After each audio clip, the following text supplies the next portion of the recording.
شەپۆڵێکی بەفربارین سنووری باڵەکایەتی و ناحیەی حاجی ئۆمەرانی گرتەوە بەپێی ئاماری تیمەکانی بەفرڕاماڵین لە ماوەی 6 سەعاتی بەردەوامی ئەو شەپۆڵە بەفربارینە زیاتر لە 15 سانتیم بەفرباریوە و بۆ ماوەیەکی لە ژمارەی گوندی باڵەکایەتی ئاستەنجی هاتوچۆ بۆ هاوڵاتیان دروست بوو.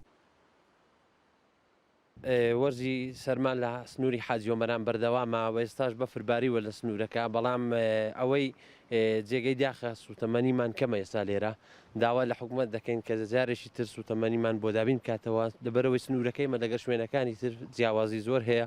ئێستا ئابینی لە شوێنەکانی تر بەهارەشی تەواو لە ڕادا هاتوۆتە ئاراوە، بەڵام لێرە لە سنووری حاجی ئۆمەران تا ئێستاش بەفربارین لە سنوورەکە بەردەوامی هەیە و تامانجی پێنجیش ئێمە سۆبە لە ماڵەکان پێ دەکەین. بەبستم پێوە 20 سانتیم دەبوو، زاد دەوری سەعات 10:30 دەست پێ کرد بەڕاستی، هەتا بۆ سەعات دەوری 7:08 ئەو بەفرە هەر لە سەودارەی بوو، بەرابەندی بەسەوە نەبووە، گە بەند بەسەرەوەبی دەیگوژیدی دەیسووتێنی هەڵدەوەری.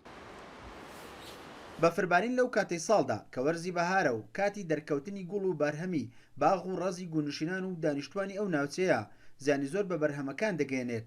لە 2 ساڵی ڕابردووش بە ڕێژەی زیاتر لە 60% بەرهەمی ساڵانەی دانیشتوانی باڵەکایەتی کەمی کرد.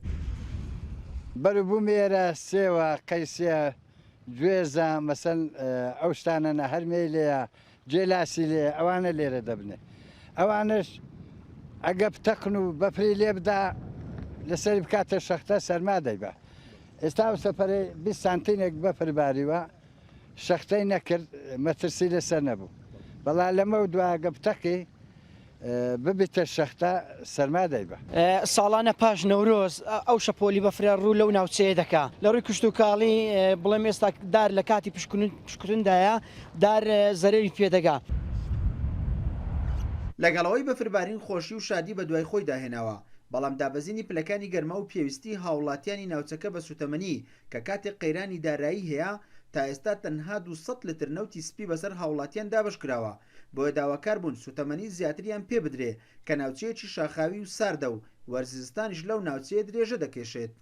ئەگەرچی نەورۆز هێمای کۆتایی هاتنی وەرزی زستانە، بەڵام تا ئێستاش لە سنووری باڵەکایەتی و ناحیەی حاجی ئۆمەران بەفربارین بەردەوامی هەیە.